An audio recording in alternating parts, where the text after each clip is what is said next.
आइए, कल हम लोगों ने एक टॉपिक शुरू किया था क्लास 7 एनसीईआरटी हमारी बदलती पृथ्वी। हमारी बदलती पृथ्वी। हमारी बदलते पृथ्वी में हम लोगों ने कई टॉपिक पर चर्चा किया। पृथ्वी के अंतर्जात बल, पृथ्वी के बहिर्जात बल, आकस्मिक गति, पर्वत निर्माणकारी बल के बारे में पढ़ा। उसके बाद भूकंप के बारे में भी लास्ट में हम लोगों ने क्या किया था, जाना था। भूकंप के बाद आज हम लोग पढ़ेंगे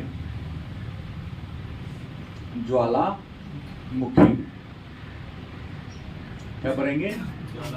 ज्वालामुखी। ज्वालामुखी को अंग्रेजी में हम लोग कहते हैं वोल्केनो।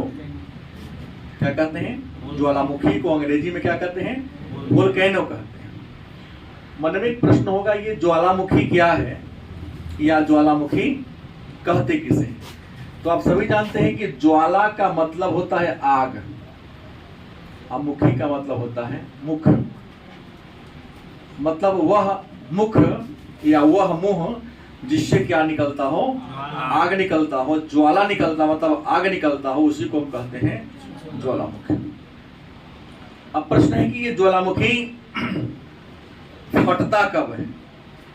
ज्वालामुखी के आने के पीछे रीजन क्या है, वजह क्या है? तो एक बात हम सभी जानते हैं कि ये भूमि का सतह हुआ। भूमि के सतह को कहते हैं धरातल। क्या कहते हैं? धरा माने पृथ्वी, तल माने सतह। पृथ्वी के सतह को क्या कहते हैं? धरातल। ऐसे नीचे वाले को कहते हैं भूगर्भ। भूमि के नीचे वाले हिस्सा को क्या कहते हैं? भूगर्भ। एक बात और आप लोग जानते हैं कि पृथ्वी के नीचे जो पदार्थ है वह तरल अवस्था में। पृथ्वी के नीचे जो पदार्थ है किस अवस्था में है? तरल अवस्था में है। और जो तरल अवस्था में पदार्थ है उसको कहते हैं मैग्मा। क्या कहते हैं? मैग्मा कहते हैं। और यही मैग्मा जब धरती के ऊपर आ जाता है तो उसे क्या कहते हैं? लावा कहते हैं। यह मैग्मा जब धरती के ऊपर आ जाता है तो उसमें क्या कहते हैं? लावा कहते हैं। कभी कभी होता क्या है कि जब धरती की या पृथ्वी की जो प्लेटें हैं वो प्लेट आपस में क्या होती है? टकराती है। तो दो वस्तुएं जब आपस में टकराती है, टक्कर खाती है, तो टकराने से उष्मा उत्पन्न होता है। क्या उत्पन्न होता है? जैसे एक वस्तु दोनों को ऐसे आपस में टकराए तो जहां पर टक्कर होगा ना, तो यहाँ पर टक्कर कर रहा है तो यहाँ पर क्या होगा? उष्मा। और उष्मा तो आग माने गर्म होगा। और कोई चीज गर्म होने पर क्या होता है? हौला हो जाता है। ठंडा पदार्थ हमेशा भारी होगा, गर्म पदार्थ हमेशा हल्का होगा। तो जैसे वो उष्मा होगा, बड़ी तीव्र गति से क्या करेगा? भाप के रूप में क्या होगा? ऊपर भागेगा। गति तेज होती है, इतनी तेज होती है कभी कभी धरती का जो तह है, सतह है, कमजोर निकला तो धरती का सतह जैसे कमजोर होगा, धरती के सतह क्या कर देगा? तोड़ देगा। और धरती के सतह को तोड़कर धरती के अंदर जो तरल पदार्थ है क्या धरती के अंदर से बाहर की ओर क्या करेगा? आना शुरू करेगा। बाहर की ओर क्या करेगा? आना शुरू करेगा। और बाहर की ओर आकर मैग्मा बाहर जमकर एक अलग प्रकार के स्थलाकृति का निर्माण कर देता है। इसी स्थलाकृति को क्या कहते हैं? ज्वालामुखी। ज्वालामुखी से तरल मैग्मा ऊपर आता है, ऊपर आके जम जाता है। इस लावा के जमा होने से एक पहाड़ बन जाता है। इसको संचयित पर्वत के नाम से जानते हैं। और यही पहाड़ संचयित पर्वत ज्वालामुखी क्रिया से जो बना, इसमें टूट फूट हुआ। टूट फूट होने के बाद यह मिट्टी बन जाता है। तो इसको हम काली मिट्टी, मतलब ज्वालामुखी क्रिया से बना काली मिट्टी के नाम से। अच्छा, इस नली के सहारे मैग्मा बाहर आ रहा है तो इस नली को कहेंगे ज्वालामुखी नली। इस नली के सहारे ज्वालामुखी क्या हो रहा है? बाहर निकल रहा है तो इस नली को क्या कहेंगे? हाँ, और ये मुंह हो गया मुंह या मुख। इसी मुख से ये मैग्मा पहले बाहर आता है, उसके बाद ऐसे से गिर जाता है। इस मुख को कहते हैं क्रेटर। क्या कहते हैं? क्रेटर। ज्वालामुखी के मुंह को क्या कहते हैं? क्रेटर, या इसको हम बीवर के नाम से भी जानते हैं। बीवर जो ये निकल रहा है, धस गया तो बहुत गड्ढा बन गया, क्या कोई क्रेटर। तब यही क्रेटर का आकार बहुत बड़ा हो गया। बहुत बड़ा क्या, सीतामढ़ी शहर से भी बड़ा कई बार क्रेटर बड़ा हो जाता है, तो उसको हम कहेंगे कॉल्डेरा। क्या कहते हैं? जब क्रेटर का आकार बड़ा हो जाए तो क्या कहेंगे? कॉल्डेरा। क्रेटर अगर बंद हो गया, धूलकण से उसका मुंह बंद हो गया, वर्षा हुआ, पानी जमा हो गया, तो उसको कहेंगे क्रेटर झील या कॉल्डेरा झील कहेंगे। नहीं, तो पृथ्वी के अंदर जब हलचल होता है, उस हलचल के कारण जब वह तरंग बाहर निकलती है, धरती के सतह को क्या करती है? तोड़ देती है, छेद कर देती है, और उस छेद के माध्यम से धरती के अंदर का जो मैग्मा बाहर निकलने लगता, तो इसी संपूर्ण क्रिया को हम कहते हैं ज्वालामुखी कहते हैं। दिक्कत, अब प्रश्न होगा, ये जो ज्वालामुखी हम लोग पढ़ रहे हैं, ये ज्वालामुखी होते कितने प्रकार के हैं? ज्वालामुखी होते कितने प्रकार के हैं? तो आपको मैं बता दूं, ज्वालामुखी का वर्गीकरण विद्वानों ने अलग अलग टाइप में किया है। ज्वालामुखी का जो वर्गीकरण किया है वह दो आधार पर वर्गीकरण कर दिया है। पहला वर्गीकरण किया उद्गार के आधार पर, उद्गार के आधार पर। दूसरा वर्गीकरण कर दिया उद्भेदन के आधार पर। उद्भेदन के आधार पर। उद्भेदन का मतलब होता है फटना। उद्भेदन का मतलब क्या होता है? और उद्गार का मतलब होता है मुंह से कुछ निकलना। जैसे ठंडी में हम मुंह जैसे जब फूकते हैं तो लगता है कि बीड़ी पी रहे हैं, लेकिन ठंडी के बीड़ी पीते हैं। अच्छा, गर्मी में हम ही मुंह से फूकते हैं तो कुछ नहीं निकलता है, लेकिन ठंडी में बचपन में बड़ा मजा आता है कि दादाजी बिना बीड़ी पी के धुआं निकालते हैं, बिना बीड़ी पीले निकाल लेते हैं। लड़का सबको उड़ाता है, देखता है। ऐसा क्यों होता है? ठंडी के दिनों में आपके मुंह से धुआं निकलता है, लेकिन वही आपका मुंह है, मुंह बदला नहीं, लेकिन गर्मी में धुआं नहीं निकलता। ऐसा कभी फील किए, सोचने का प्रयास किए जी, क्यों होता है? ठंडा और गर्मी के मौसम में सेम प्रक्रिया है जो सर कल ठंडी हाँ, में सेम पानी condition। निकलता है, वही सेम प्रक्रिया। मुंह से निकलने वाली हवा उसमें उष्ण होती है, मतलब गर्मी होती है, और बाहर का तापमान बहुत ठंडा होता है। हाँ, सीधी सी बात है कि हमारे बॉडी का अंदर का जो टेम्परेचर ज्यादा होता है, और ठंडी के मौसम में बाहर का टेम्परेचर क्या होता है? कम होता है। गलत कि सही? और सूर्य का जो प्रकाश होता है वो भी तिरछा धीमा होता है, अंधेरा जैसा ही। और ये ठंडी के महीना में भी दोपहर में फूकिएगा तो निकलेगा नहीं, सूर्य का रोशनी ज्यादा तेज रहेगा। तो सुबह सुबह में होगा तो मुंह से फूकिएगा तो क्या होगा? धुआं जैसा निकलेगा, रहता है भाप रहता है। उद्भेदन मतलब फटने के आधार पर। उद्गार माने मुंह से जो कुछ निकलता है उसको उद्गार कहते हैं। तो उद्भेदन के आधार पर ज्वालामुखी के दो प्रकार हैं।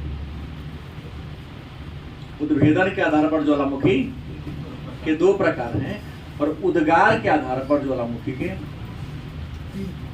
तीन प्रकार हैं। ज्वालामुखी उद्भेदन के आधार पर कितने प्रकार हैं? एक है केंद्रीय दरार वाला। कौन है? केंद्रीय दरार वाला, सॉरी, केंद्रीय उद्भेदन। और दूसरा दरारी उद्भेदन। अब कहेंगे केंद्रीय उद्भेदन क्या है, या केंद्रीय उद्भेदन का मतलब क्या होता है? तो केंद्रीय उद्भेदन का मतलब हुआ कि पतला सा छेद है, और उसी छेद के माध्यम से धरती के अंदर से क्या निकल रहा है? मैग्मा। ऊपर आएगा तो लावा कहलाएगा। तो उसे क्या कहेंगे? केंद्रीय उद्वेग क्षेत्र के सहारे। और कभी कभी होता क्या है कि धरती को बहुत लंबा चौड़ा ऐसे धरती को फाड़ देता है, बहुत लंबा 20 किलोमीटर लंबाई दरार फट सकता है, 25 किलोमीटर जा सकता है, 5 किलोमीटर से दरार के धरती को फाड़ दिया और अंदर से क्या निकलना शुरू हो गया, मैग्मा। तो जब गोल छिद्र धरती फटे और मैग्मा निकलना शुरू हो तो उसको केंद्रीय उद्भेदन वाला कहेंगे। और दरार धरती को फाड़ दिया पूरा, 10-10 किलोमीटर लंबा दरार फट गया, 20 किलोमीटर लंबा दरार फट गया, उसमें से मैग्मा निकलना शुरू होगा तो क्या कहेंगे, दरारी उद्भेदन वाला। मतलब केंद्रीय उद्भेदन वाला तब ज्वालामुखी होगा तो इसमें से जो मैग्मा निकलेगा बहुत उच्च तक जाएगा, उसी को हवाई तुल्य, पिलियन तुल्य, वोल्केनो तुल्य, अलग ऊंचाई के आधार पर उसके विभीषिका मतलब खतरनाक होने के आधार पर विद्वानों ने अलग अलग नामों से बांट दिया है। किसी को पिलियन तुल्य, किसी को हवाई तुल्य, किसी को वोल्केनो तुल्य नाम दे दिया। तो इसी ऊंचे ऊंचे ज्वालामुखी पहाड़ बनेगा, लेकिन दरार फट गया तो इसमें से ही मैग्मा निकलेगा, लेकिन मैग्मा ज्यादा ऊंचा तक जा पाएगा नहीं जा पाएगा, तो इसे क्या बन जाएगा, पठार बन जाएगा। क्या बन जाएगा, पठार बन जाएगा। कहेंगे बात को हम नहीं समझे, अभी दोनों को कहने का कि इससे ऊंचा होगा इससे नीचा होगा क्या है। तो अपने अपने घर जाना है और घर जाने के बाद करना क्या है, 2 गुब्बारा खरीदना है। गुब्बारा जिसको हम लोग फुलौना कहते हैं, गांव में बच्चा फूकना कहता है, बैलून, और दोनों में भर के पानी भर देना है। क्या भर देना है, पानी भर देना है, दोनों में बराबर पानी भरना है। और एक गुब्बारा में कांटी से छेद करना है, किससे, और एक गुब्बारा को ब्लेड से चीर देना है। तो कांटी से जो छेद करेंगे उसका पानी दूर तक जाएगा, और इसको ब्लेड से चीर देंगे पानी वही जगह रह जाएगा। वही हुआ, जो दरार के माध्यम से लावा निकलेगा जरूर, लेकिन ऊंचा ज्यादा, तो जब ऊंचा नहीं ज्यादा होगा तो या तो पठार बनेगा नहीं तो पहाड़ बनेगा। लेकिन जो केंद्र पतला छेद के माध्यम से निकलेगा, कांटी वाला छेद, तो बहुत ऊंचा तक जाएगा, इसे पहाड़ बनेगा। तो उद्भेदन माने फटने के आधार पर ज्वालामुखी 2 प्रकार के। उद्गार माने मुंह से कुछ निकलना होता है, तो उद्गार के आधार पर ज्वालामुखी के कितने प्रकार हैं, उद्गार के आधार पर ज्वालामुखी के 3 प्रकार हैं। पहला जागृत, क्या, प्रसुप्त, तीसरा मृत। जागृत ज्वालामुखी मतलब वह ज्वालामुखी जिसके क्रिएटर से, क्रिएटर का मतलब मैं आपको बताया हूं, मुंह को क्रिएटर कहते हैं। तो वह ज्वालामुखी जिसके क्रिएटर से कंटिन्यू लगातार धूल, राख, पानी, आग कुछ निकल रहा हो। तो जिस ज्वालामुखी के क्रिएटर से मुंह से 24 घंटा 365 दिन आग, पानी, धुआं, राख लगातार निकल रहा हो, तो ऐसे ज्वालामुखी को हम क्या कहेंगे। एक उदाहरण दे रहा हूं, भूमध्य सागर एक है, नाम सुना होगा आपने। भूमध्य सागर में एक टापू है जिसका नाम है लिपारी द्वीप। क्या नाम है, उस लिपारी द्वीप पर एक ज्वालामुखी है, स्ट्रोम्बोली, नाम सुना होगा आपने। स्ट्रोम्बोली जागृत ज्वालामुखी है, 24 घंटा उसके मुंह में से क्या निकलता है, आग, पानी सब निकलते रहता है कंटिन्यू। इतना आग दिखता है कि स्ट्रोम्बोली को भूमध्य सागर का प्रकाश स्तंभ, क्योंकि कंटिन्यू उसमें से आग निकलता है। तो भूमध्य सागर इतना बड़ा सागर, पूरे सागर को चकाचौंध रोशनी के लिए रहता है। रातों में लगता है कि 100 को पेपर लाइट चल रहा है।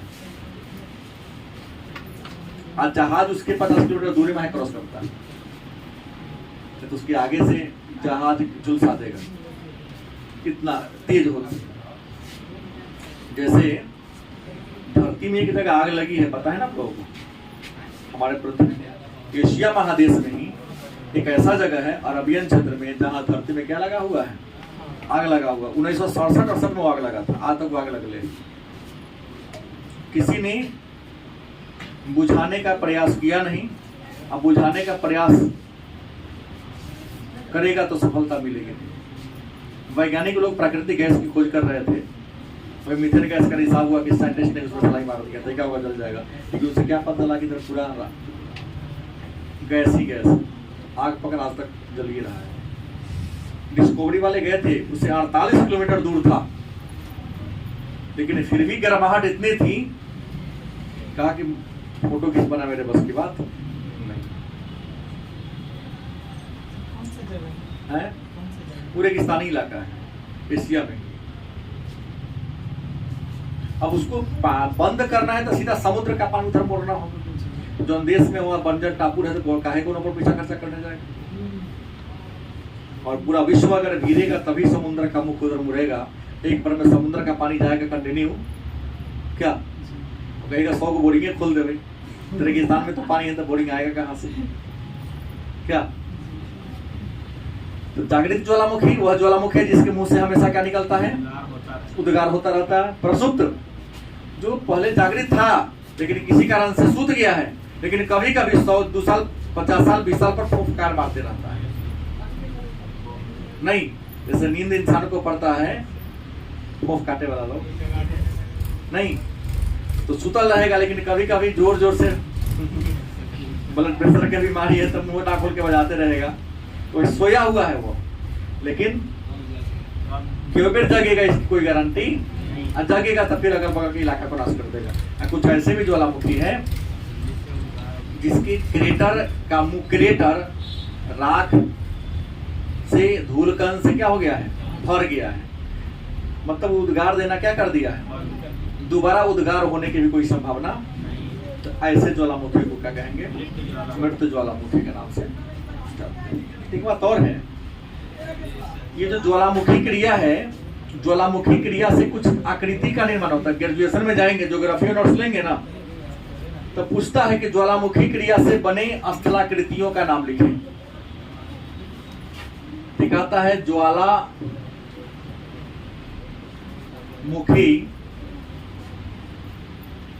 क्रिया से बने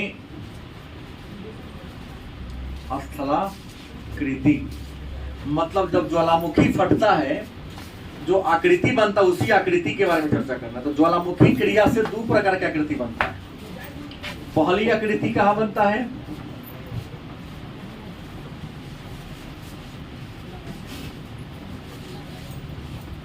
धरातल के ऊपर और दूसरा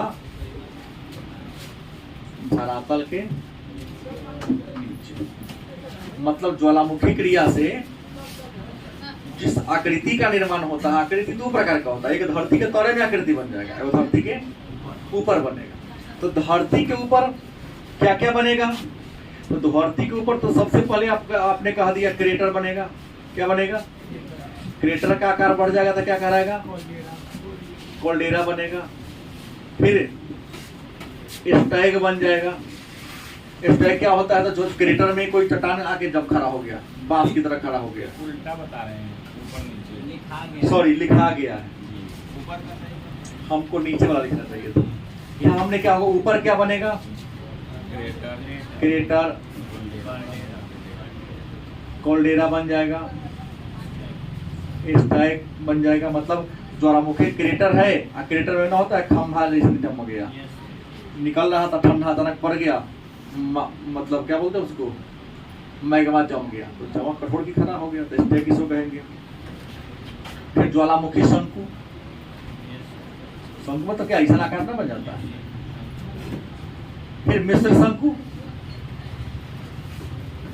मतलब एक ही शंकु में, जैसे एक मिश्र शंकु का मतलब ऐसे बनेगा, ज्वालामुखी निकला यहाँ से निकल रहा है, लेकिन एक से यो फट गया, यो फट गया, यहाँ से लगातार हर जगह से उद्गार हो रहा है। तो ऐसे शंकु को हम क्या कह देंगे, मिश्र शंकु। तो धरती के ऊपर कई प्रकार की आकृति बन जाता है, लेकिन कई बार धरती के नीचे भी ज्वालामुखी क्रिया के दौरान कुछ आकृति बन जाता है। जैसे यहाँ से मैग्मा निकलना शुरू हुआ, ऐसे मैग्मा निकल रहा है, मैग्मा से धरती के नीचे यहाँ गौह मिल गया, यहाँ पर मैग्मा आ गया और यहीं पर कठोर रूप में क्या हो गया, जम गया। ऊपर उठना चाहा लेकिन नीचे आके लटक गया, नाम पड़ेगा लैकोलिथ। क्या पड़ेगा, ऊपर उड़ा, मैग्मा ऊपर आ रहा था लेकिन बीच में गह मिल गया, तो उस गहे में मैग्मा क्या हो गया, फंस गया, वहीं पर जम के रह गया, लटक गया, तो क्या पड़ गया, ऊपर मैग्मा उठ रहा था और उठने के क्रम में थोड़ा इधर गह मिला, इस पर आ गया और इधर क्या होगा, फेंक आ गया। क्या हो गया, फेंका गया। क्या नाम पड़ गया? फैकोलिथ। फेंका गया तो फैकोलिथ। ऊपर मैग्मा उठ रहा था, वो बैठने के क्रम ऊपर उठने का प्रयास किया, लेकिन यहीं पर जगह मिल गया इसको हीरा, यहीं पर हो गया, बैठ गया। तो बैठ गया तो नाम पड़ गया पैथोलिथ। क्या नाम पड़ गया? पैथोलिथ। फिर ऊपर उठ रहा था, गह मिला, इसी गह में ऐसे क्या हो गया, एक तख्ती के रूप में यहाँ पर आके जम गया, कठोर हो गया, तो कहेंगे सील। क्या कहेंगे? मैग्मा ऊपर उठ रहा था, इधर आ गया, मुलायम और कठोर चट्टान यहाँ पर मिला, मुलायम और कठोर चट्टान के बीच में ऐसे ऐसे जम गया, नाम पड़ गया शीट। क्या नाम पड़ गया? शीट। ऊपर जा रहा था, इसे सीधे खड़ा हो गया, यहीं पर क्या हो गया? जम गया। ऐसे क्या हो गया? ज्वालामुखी क्रिया के दौरान कुछ आकृति बनता है, लटक गया तो लैकोलिथ, बैठ गया तो बैथोलिथ, फेंका गया तो फैकोलिथ, एकदम चादर के रूप में फैल गया तो कहेंगे सील, टाइल्स के रूप में कहेंगे कट कट के जम गया तो शीट, सीधा खड़ा हो गया तो टाइल्स के नाम से। यही ज्वालामुखी क्रिया से ही बनता है, लेकिन धरती के तल में बनता है, धरती के ऊपर बनता है। कोई दिक्कत? तो ये धरती की आकृतियां हैं, लेकिन धरती पर कुछ आकृति ज्वालामुखी के अलावे भी बनाती है। तो एक आपने नाम सुना होगा जल प्रपात, अंग्रेजी में कहते हैं वाटरफॉल। क्या कहते हैं? ये जल प्रपात क्या है? तो जल माने क्या होता है? पानी। प्रपात माने होता है गिरना। जल मतलब प्रपात माने जैसे मान लिया कि ये एक पहाड़ हो गया, क्या हो गया? तो ऊपर का पानी, पहाड़ पर का पानी नीचे की ओर क्या हो रहा है? गिर रहा है। तो ऊपर का पानी जब नीचे की ओर गिरेगा तो उसे क्या कहेंगे? जल प्रपात के नाम से। जब पहाड़ पर का जल बड़ी स्वतंत्र गति से, तीव्र गति से ऊपर की ओर कहाँ गिरता है? नीचे की ओर गिरता है।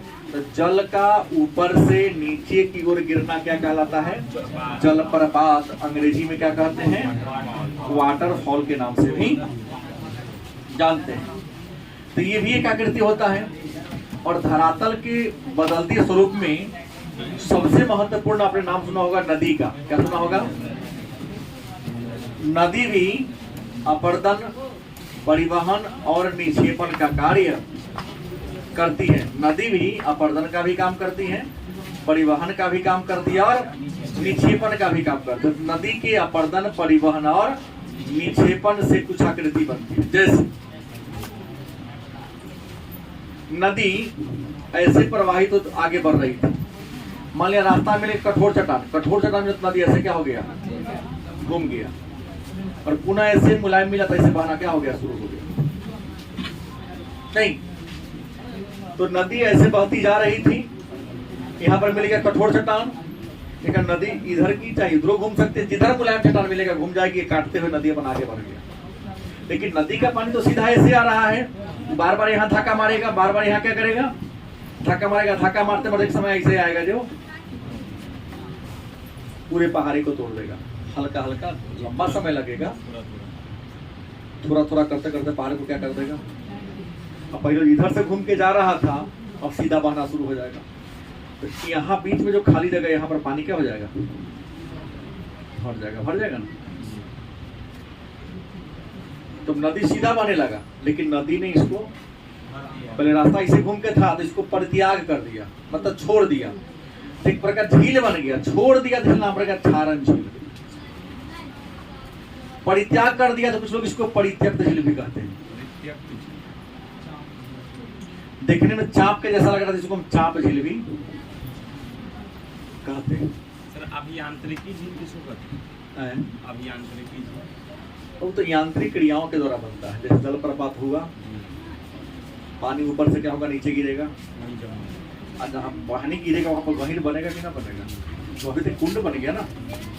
फिर झील नाम एक टॉपिक विशेष वहां पर भी चर्चा होगी हमारी।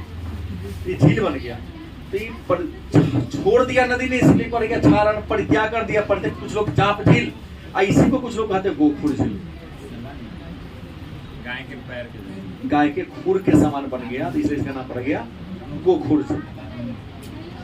नदी आगे बढ़ती है, आगे बढ़ते हुए जब नदी अपने मुहाने पर पहुंचती है तो सभी लोग जानता है कि नदी का ढाल मुहाना पर बहुत कम हो जाता है।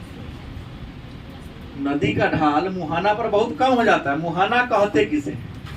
बात यहाँ पर आ गया मुहाना। तो मुहाना को जानने से पहले हमको उद्गम भी जानना होगा, गलत सही, और एक अपवाह क्षेत्र भी जानना होगा। अपवाह क्षेत्र को ही हम नदी बेसिन के नाम से, कोई अंतर। तो उद्गम किसे कहते? तो हर नदी कहीं ना कहीं से निकलता है।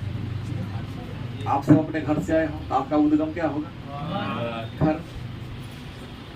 मुहाना हो गया कुछ। नदी कहीं ना कहीं से निकलती है, तो नदी जहां से निकलती है उस जगह को कहते हैं नदी का उद्गम। अब वो नदी कहीं ना कहीं अपने से बड़ी नदी में ना तो समुद्र में क्या होती है, तो वो नदी जहां पर समुद्र में जाके मिल जाती है उस जगह को क्या कहते हैं। और नदी जहां तक के जल को समेटते हुए आगे बढ़ती है वह पूरा एरिया नदी बेसिन या उसका अपवाह क्षेत्र कहलाएगा। तो नदी जैसे अपना मुहाना पर पहुंचती है तो नदी की गहराई, नदी की ढाल क्या होती है? कम हो जाती है। जैसे धार कम होगा, ढाल कम होगा, तो नदी का जो पानी है पतली पतली धारा के रूप में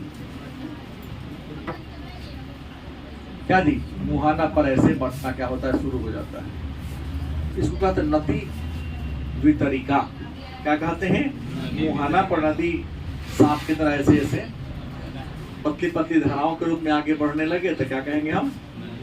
नदी द्वितरिका कहते हैं। लेकिन जब नदी और एक आकृति बन जाती है, नदी मैदानी क्षेत्र में आती है, तो मैदानी क्षेत्र में कहीं पर बालू है तो कहीं पर चिकनी मिट्टी है। बालू हुआ मतलब मुलायम चट्टान हो गया, और चिकनी मिट्टी मतलब हो गया कठोर चट्टान। तो जहां पर बालू मिलेगा नदी तो सीधा चलेगा, लेकिन कठोर हुआ तो रास्ता को बदल लेगा। तो मैदानी क्षेत्र में भी जब कठोर और मुलायम चट्टान मिलता है तो नदी ऐसे ऐसे घूमती चलती है। तो नदी ऐसे सांप की तरह टेन टार करते हुए चले, कठोर मुलायम कठोर होते हुए, मुलायम को कहते हैं कठोर को छोड़ेगा। तो इसे कहते हैं नदी विसर्पण। क्या कहेंगे? नदी विसर्प के नाम से जानते हैं। और नदी बहने के क्रम में अपने दोनों किनारे क्या करती है? बांध बना देती है। मलबा को जमा करते करते क्या बना देती है? बांध बना देती है। जहां किनारे किनारे जमा कर देती है, तो विद्वानों ने इसका नाम क्या दिया? प्राकृतिक तटबंध। क्या नाम दिया? प्राकृतिक तटबंध के नाम से इसको हम जानते हैं। और नदी अपने मुहाना पर ऐसे ऐसे जो बढ़ती है ना, एक विशेष प्रकार की आकृति का निर्माण, इसको देखिए, देखने में वहां त्रिभुज के प्रकार का बन जाता है। तो इसी को कहते हैं डेल्टा। क्या कहते हैं? डेल्टा। नदी अपने मुहाना पर एक विशेष प्रकार की आकृति का निर्माण करता है। उस विशेष प्रकार की आकृति को क्या कहते हैं? डेल्टा। यह अंग्रेजी में त्रिभुज। यह देखने में त्रिभुज पे क्या होता है? समान होता है। और विश्व का जो सबसे बड़ा डेल्टा है वह गंगा और ब्रह्मपुत्र का डेल्टा है, जिसका नाम क्या है? सुंदरबन का डेल्टा। वह इंडिया में। ऐसे ही हमने कहा था कि अगर हिम पिघलेगा अपने साथ बहा के कुछ ले जाएगा तो वह भी एक मैदानी भाग का निर्माण करेगा, उसको क्या कहेंगे? हिमोड। जल अपने साथ कचरा को ले जा रहा है, कचरा यहाँ जमा करेगा तो एक बहुत समतल मैदान बन जाएगा, नाम होगा जलोढ़। जल के द्वारा नदी को बहा, मतलब जो अवसाद को बहा कर लाया जाता है, तो उस अवसाद के जमा होने से जिस आकृति का निर्माण होता है उसको हम जलोढ़ का मैदान। बर्फ के द्वारा जो बनता है उसको हम हिमोड कहेंगे नहीं। और समुद्र में जो लहर निकलती है उस लहर से भी मैदान बनता है, उसको हम नहीं तरंगी मैदान कहेंगे। और हवा से भी मैदान बनता है जिसको हम लोयस के मैदान के नाम से। तो ये धरती के आकार प्रकार को बदलने में ज्वालामुखी, भूकंप के अलावे नदी, हिमानी नदियां, समुद्र का भी योगदान है, जो धरती की आकृति को आए दिन ऊपर नीचे आगे पीछे हर दिन निर्माण और विनाश होते रहा है। ये रहा हमारी बदलती पृथ्वी। कल हम लोग वायुमंडल के बारे में क्या करेंगे? चर्चा करेंगे कि वायुमंडल क्या होता है, वायुदाब क्या है, पवन क्या है और पवन के प्रकार क्या होते हैं।